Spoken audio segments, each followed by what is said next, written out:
We're in the end game now. And by we, I mean, well, me. My name is Will. You might know me as The Amazing. It's an alias I've had since I was 15 years old. Under this title, I've done this, and this, and this. Not nearly enough. Why? I don't know. You guys may not have seen it, but while I was doing all of that, I was also doing this. And this. And this. And that just about makes up for all the failures. In just a few days, I'll defend my PhD thesis, and I'll hopefully have earned my doctorate in mechanical engineering. Like the character I've styled myself on, I have been a student for a couple of decades. Many of you have seen what I can do. All of that is due to rigorous study in math, science, mechanics, electronics, and the desire to be great at what I do, even if I fall short a lot. It's hard living 10 years striving for the unachievable while hiding your face behind a mask, but I've grown to enjoy every second of it. But that time is done. It's time to be serious. I've been fighting with one arm tied behind my back. I think we can all agree things are pretty bad right now, and no one is going to benefit from a guy playing hero. I suppose you can say this current era began last October.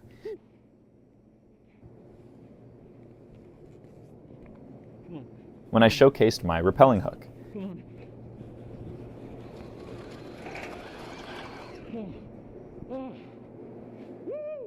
In that video, I said I would be finally consolidating my life, and I meant it. Now we just gotta take this off. Whew.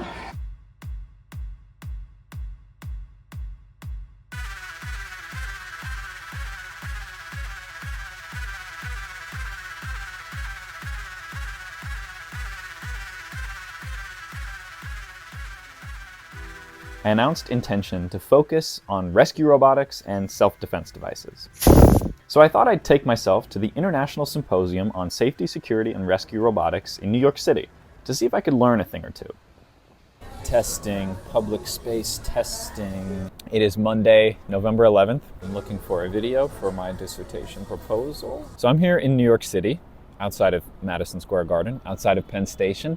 And I love New York. I'm here for the International Symposium on Safety, Security, and Rescue Robotics. I'm really excited to see what researchers in this field are doing because I kind of want to get into this. And usually when I go to conferences, I get really inspired and I'm very excited. My last project-based video, as of filming this, was the rappelling hook video.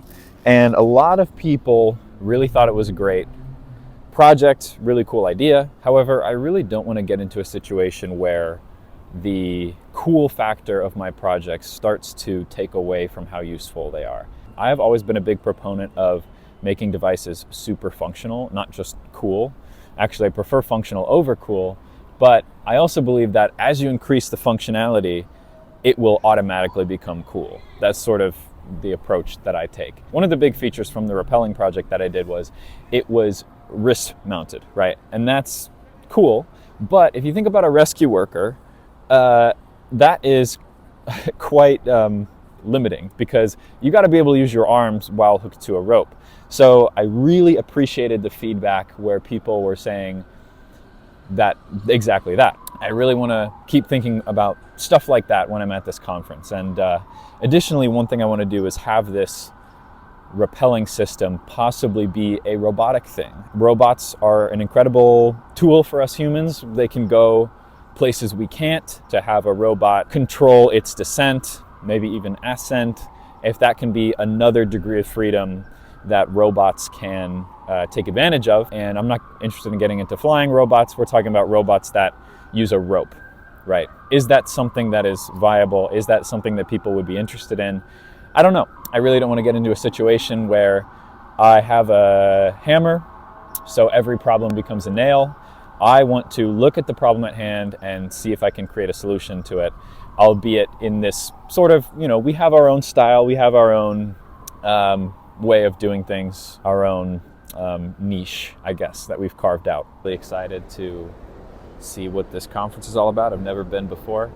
Pretty important conference for me to get inspired and see what the state of the art is and what researchers are doing now. I was lucky enough to encounter the state of the art in this area from researchers around the world, and I got to hear from real heroes, real NYC firefighters about the equipment they use, robotic or otherwise. Yeah, right. All right.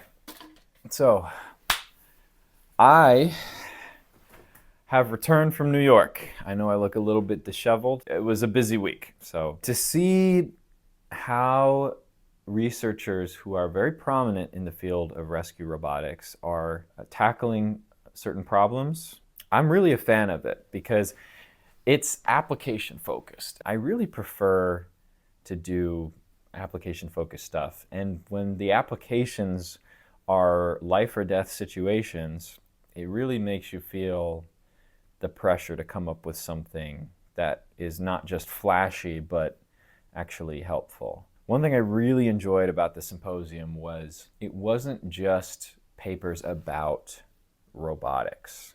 A lot of it was papers about, there was a paper about human error, for instance, and that's important to understand. So when you do research about that, you can understand where robots can take over and where humans should stay. Clearly, it gave me a lot to think about. Starting in February, I introduced my vision and my prototype for a small civilian reconnaissance robot, lovingly named Charlotte. This small walker is going to get smaller. Right now, it's not so much a robot as it is a locomotion platform, or a locoform. I don't know the real technical term. A lot of people would just call it a robot, but I feel like that's really overselling it. A robot requires some form of even moderate intelligence, in my opinion. Oh. Charlotte's legs are really something. They're 3D printed in one piece as a flexure mechanism, with varying stiffnesses throughout the part. This allows us to maximize rigidity where we need it so she can support herself, but also maximize flexibility where we need it so that she can move without restraint. 4 legs can be driven by a single motor, though I started out with 2 legs per motor. I'm still looking to maximally optimize speed, torque, and power consumption, so I'm excited to finally have the time to do the necessary simulations for that. After introducing Charlotte, I introduced my newest design for my oldest project, the You want to get sued? wrist-mounted material ejection device. This project has gone through many iterations in the past, from simple low-pressure all-on-the-wrist designs to a high-pressure displaced storage design, from mechanical triggering to electronic actuation, from temperature regulation to gas-liquid separation. This time, I'm adding a new C-shaped pressure vessel, still able to withstand the necessary pressure despite its non-cylindrical shape. This means I can now hold the same amount of fluid I could in past years. This is around 35 milliliters, without any displaced storage like on the upper arm. Look at that. I was able to find the time to use physics-based analysis to design a motorized actuation mechanism for this device's valve, which takes a lot of force to open. This enabled fast action at low voltages. That did it. On June 20th, I will be, for the first time ever, a full-time independent scientist. That's giving myself a lot of credit. But I still have a lot to offer the world. Things I can't offer from behind the desk of your modern-day engineering job. So I'm starting my company, Dragline Dynamics LLC, which will serve as a private laboratory of progress. This venture is for the benefit of all of society, with the actionable goal of providing never-before-seen, non-violent solutions for safety, security, and rescue that will transform the world for ordinary civilians everywhere. If you think I can't do it, you're going to be the reason it doesn't get done. Or maybe I'll make sure it gets done, just to spite you. That isn't to say I've never failed before. In fact, I've had a lot of pretty embarrassing moments over the years, most of which I've neglected to show you. Until now. Oops.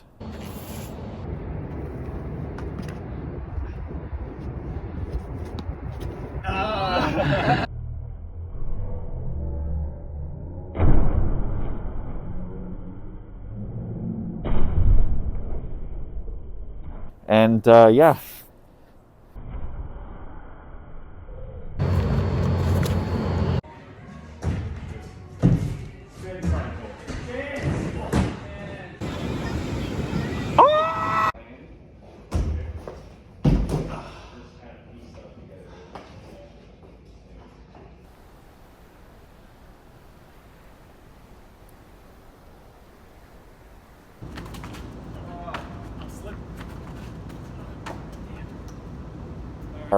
and you can get yours today, customized with your symbol. Woo! See, that's what I'm talking about. You gotta get the other one. But that was good.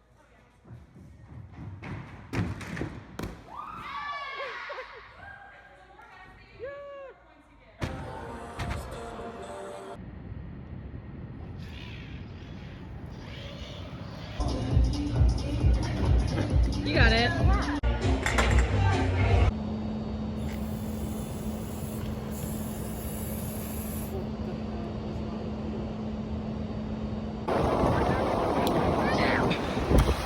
Oh, water. All right, wait.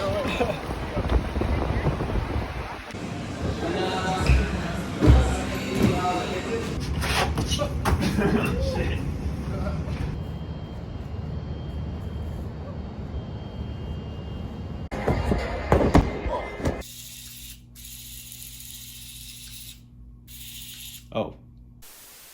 Everything that followed the first 4 videos of the semester would not have been possible without this video's sponsor, PCBWay.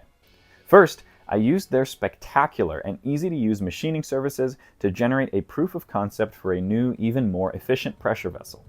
Second, I used their amazing hole-mount PCB design services to create a small multi-purpose board which has the required connections for an Adafruit QT-Pi, an H-bridge module, and a 5-volt regulator.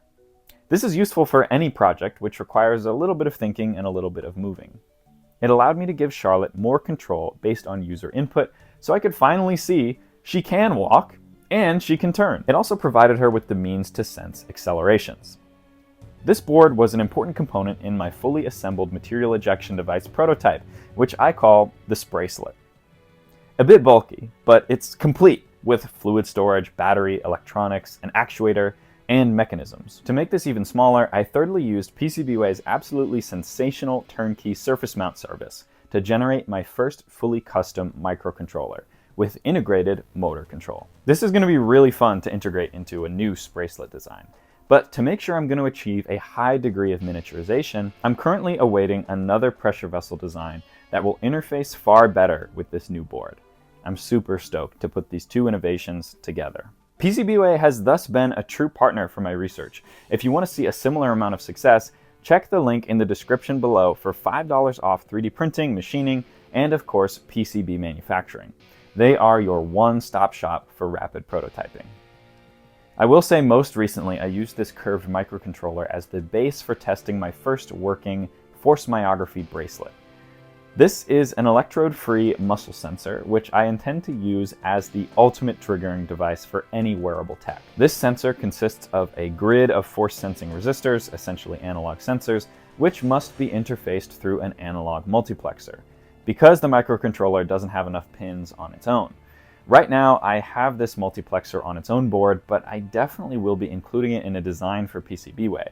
It could become part of the microcontroller PCB, but if it's combined with the sensor array, I'd be interested in looking at PCBWay's options for flex PCBs. This is admittedly something I don't know much about, but they could be a good candidate for wearable devices. If I like what I see, I could even envision putting all electronics for the whole device on a flexible circuit board. At the very least, I'd be interested in a flex PCB-based sensor, instead of the TPU version I manufactured myself. On another note, there's the issue of how we obtain a binary firing signal for something like this bracelet. Well, we're going to use machine learning. Typically, your larger neural networks that you use to process images need to run on something with a bit more processing power than a microcontroller, even a GPU, for instance. That's because there are a lot of operations going on behind the scenes of a neural net. They have a high dimensional parameter space for a reason.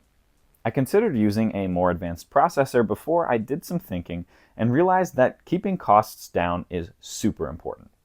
I am fully convinced that I can interpret these signals using a far lower dimensional model. For something like a microcontroller, we need to keep the number of operations as low as possible. Given we have 10 sensors, it may even be as simple as a 2-layer perceptron, where the input is the value read by the 10 sensors and the output is the firing probability.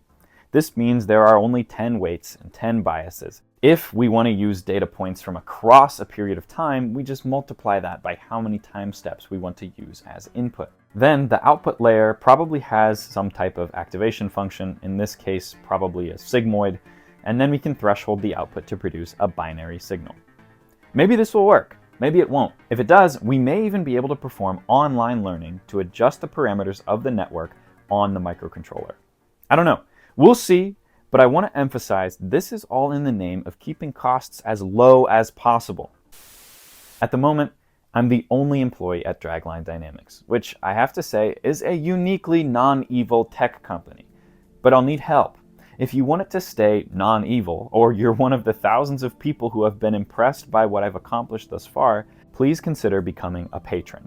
This will provide financial freedom to the work that I, and hopefully others, will be doing here, so that we don't have to cower to sources of funding that will make us sacrifice the humanity at the center of this endeavor. I'd love to hire the people I know can make this happen alongside me. In fact, I'd consider it critical to the mission. So support me at patreon.com/theamazing. Patreon.com/theamazing. Patreon.com/theamazing. That's what people usually do when they want people to remember something, right? They just awkwardly repeat it over and over again? Yeah, that's right. That's what they do. What hasn't turned out to have been all that critical to the mission, however, are the stunts. These are physical feats of which I am very proud. Some of these I'll be showing you for the first time, since I'm unmasked.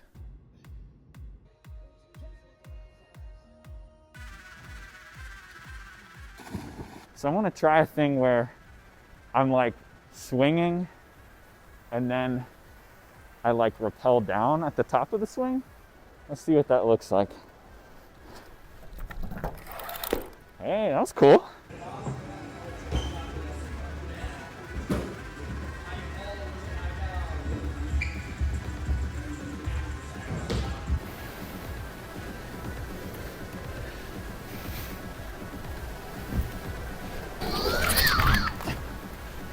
All right. Oh, cool. Great.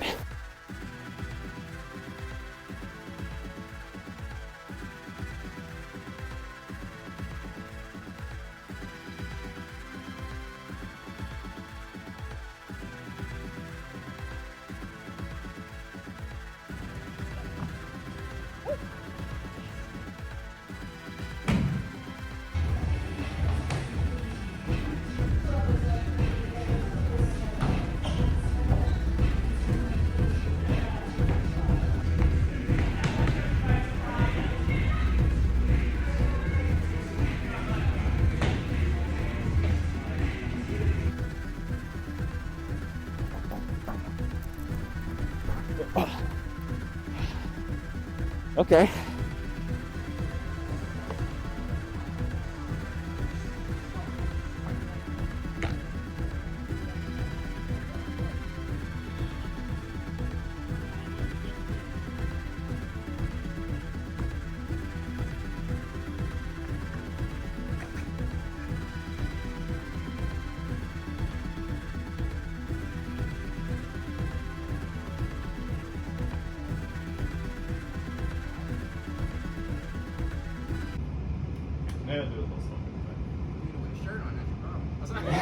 Yeah, take that shirt off. That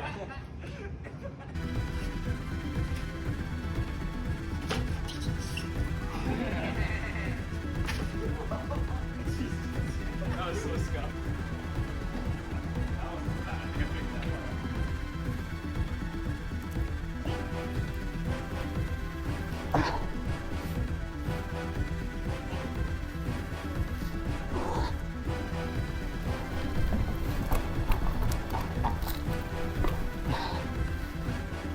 Oh, that's cool. Yeah, that's it.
And it's like not even big.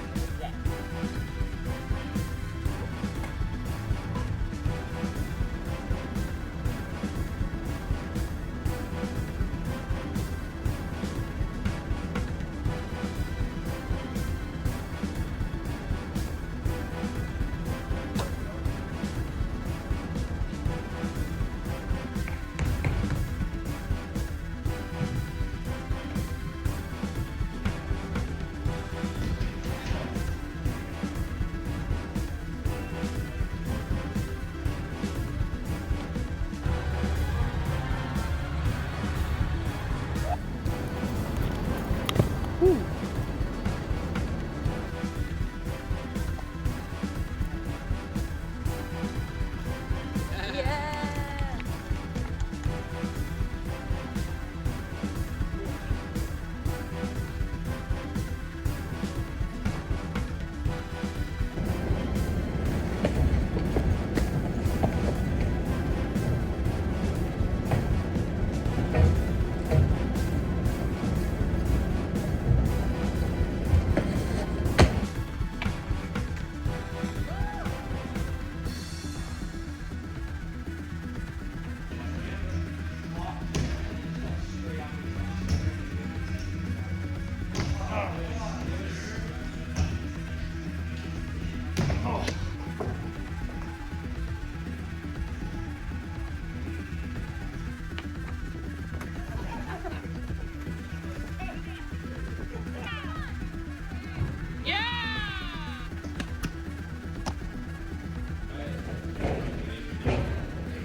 This rappelling hook stunt was probably the scariest moment of my life, and my dumbass put myself in that position.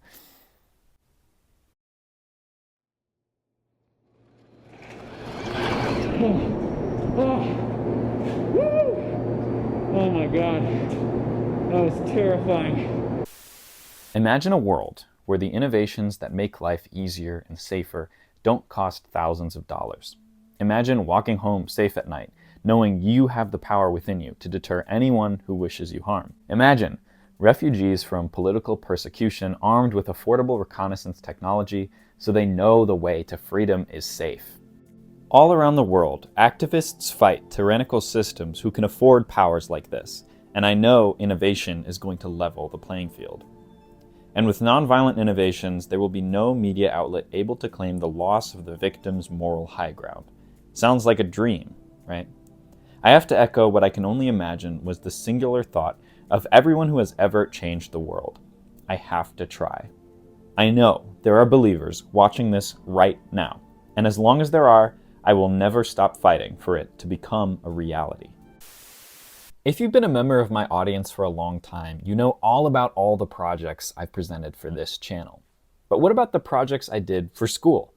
Well, there's a lot of those as well. I'd like to briefly call attention to one you all may be interested in. I've got a lot of comments about gecko-inspired dry adhesive. Oh, you should use gecko tape to climb walls. Guys, you have no idea. I've actually done a whole project on this, and it was one of my senior capstone projects, based on the research from UMass Amherst professors Duncan Urshik and Al Crosby. Their innovation was called GeckSkin. This attempt at replicating the climbing abilities of geckos was unique in that no microstructures were used, making it one of the most accessible biomimetic inventions ever. The GeckSkin research led to a favorite scientific paper of mine, where the lack of microstructures is justified by a proposed universal scaling law for dry adhesives. Universal, meaning it predicts the behavior of not only GeckSkin, but flies, spiders, and geckos themselves as well. This law related the contact area and deformability of these adhesives with how strong they could possibly be. I perfected my own manufacturing process for this adhesive, which wasn't easy. What's more is I put these pads through many tests of strength. These large pads ended up being able to hold up to 100 pounds, but not predictably. In the end, I sort of replicated the scaling law, though the slope of my line fell a bit short, possibly due to the deformability of my testing hardware. In the end, a full human-sized pad actually had less force capacity per area than the pad I was testing in the lab, even though the scaling law would have predicted it would fully support my weight. So 25 newtons, I weigh upwards of 700, so if it can't hold this, it's not going to hold me. Let's see. Oh! That's something. That's 50 newtons, wow. Okay. Interesting thing is that you can definitely see there are defects on these adhesives here. This is an error in the manufacturing. This one's pretty good. This one's probably my best one. These two are my best too. This is the one that measured the highest in all the experiments, but I should probably try to make more adhesive to try to eliminate those defects on this apparatus. I hypothesize this is because the problem is not so much with the adhesive itself, but with how the force is distributed throughout the adhesive surface.